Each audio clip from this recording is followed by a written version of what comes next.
How do we RV?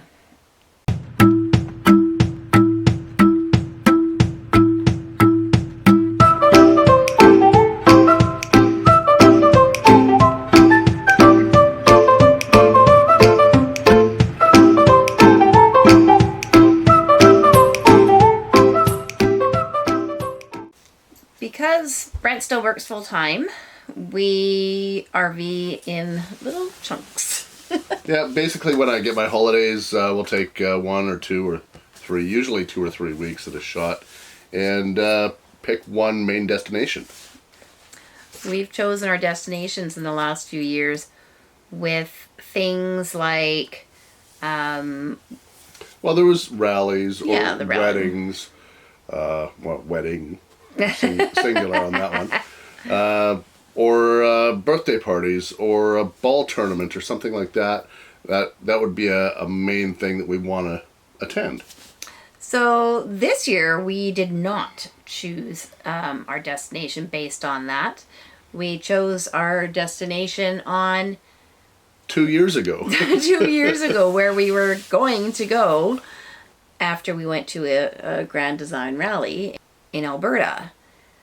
But that was all canceled. So now we've come up with a new route, and that's how we chose our destination this time. Yeah, and it's basically we figure out the main thing that we're going to be going to see. I basically chart out the distance and how many days it should take, anywhere from 3 to 6 hours driving per day. There's no specific formula for what I do.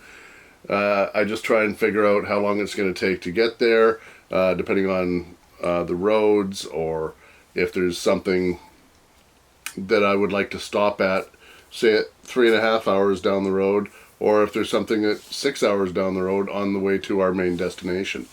And we just kind of wing it from there. And the tools we use to find places to stay along the way are Google Maps,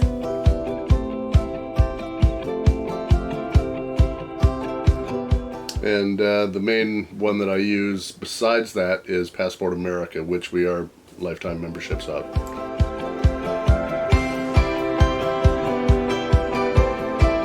and we also use Good Sam. Which we are memberships, or we are members. I think it's we're probably about 4 or 5 years. Yeah, about 4 years now. So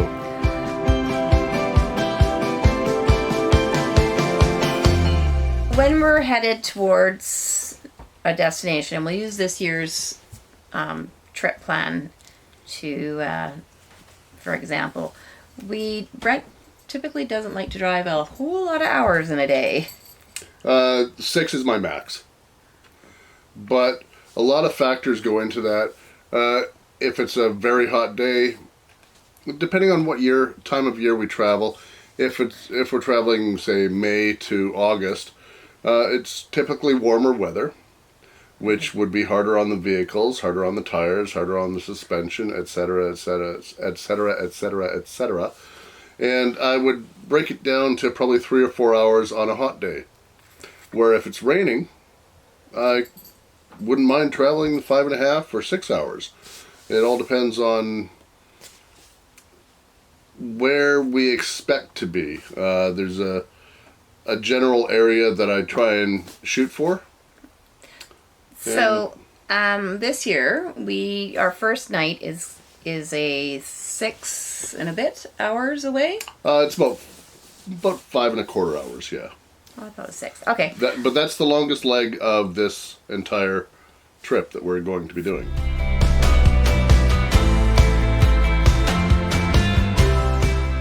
And I said to Brent, I said, well, you drive the first few hours and I'll bring it on into Oregon and you can navigate.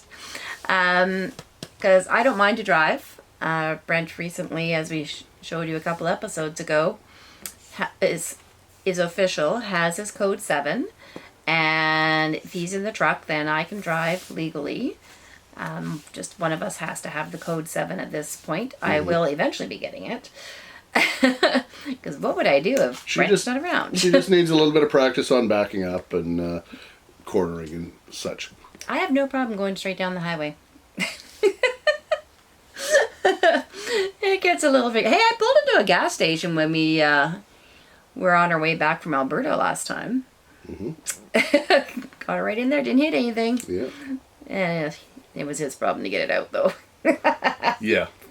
So that is how we RV. We typically choose a destination. We are currently confined by vacation time, and we are hoping to change that in the future. But for now, that's the way we RV. And that's all we wanted to share with you this week. Give us a thumbs up if you like what you see. Don't forget to subscribe. Ring that bell for notifications. Bye for now. Bye-bye for now.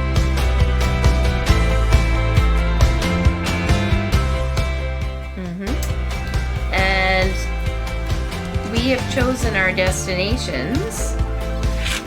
Sorry. The tools that we use are Google Maps to find a space to stay.